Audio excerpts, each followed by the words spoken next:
నిజం గెలవాలి అనే కార్యక్రమంలో భాగంగా రాష్ట్ర వ్యాప్తంగా పర్యటిస్తున్న టీడీపీ అధినేత చంద్రబాబు నాయుడు సతీమణి నారా భువనేశ్వరి నేడు కడప జిల్లా ప్రొద్దుటూరులోని పెద్దశెట్టిపల్లి గ్రామానికి వచ్చారు. ప్రొద్దుటూరు మండలం పెద్దశెట్టిపల్లి గ్రామంలోని 1వ వార్డు మెంబర్ కూరపాటి రాధ చంద్రబాబు నాయుడును అరెస్టు చేసిన సమయంలో గుండెపోటుతో మృతి చెందారనే విషయం తెలుసుకున్న నారా భువనేశ్వరి నేడు కూరపాటి రాధ ఇంటికి వెళ్లి వారి కుటుంబాన్ని పరామర్శించారు. ఇక తెలుగుదేశం పార్టీకి కార్యకర్తల అండగా ఎల్లప్పుడూ ఉంటున్నారని, కార్యకర్తలను ఎప్పటికీ తెలుగుదేశం పార్టీ విమర్శించదని నారా భువనేశ్వరి తెలిపారు.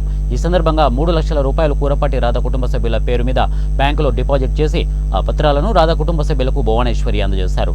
రాష్ట్రంలో ప్రస్తుతం అరాచక పాలన కొనసాగుతోందని, తెలుగుదేశం పార్టీ కార్యకర్తలు, నాయకులపై వైసీపీ నేతలు దౌర్జన్యం, హత్య రాజకీయాలు ఎక్కువగా అయ్యాయంటూ నారా భువనేశ్వరి విమర్శించారు. కార్యకర్తలకు ఏ కష్టం వచ్చినా తెలుగుదేశం పార్టీ అండగా ఉంటుందని ఈ సందర్భంగా తెలిపారు. కుటుంబం కూడా ఆలోచించేది మీకోసం ఆయన ముందుకు వస్తారు. ఇప్పుడు అట్లానే మన పార్టీ కోసం, మీకోసం కార్యకర్తలందరూ ముందుకొచ్చి మీ కాన్స్టిట్యున్సీలో మీరు పోరాడాలి. ఇది తప్పదు. ఈ పోరాటం మన అందరిది. మన భవిష్యత్తు కోసం, మన పార్టీ కోసం మనం ముందుకెళ్ళాలి.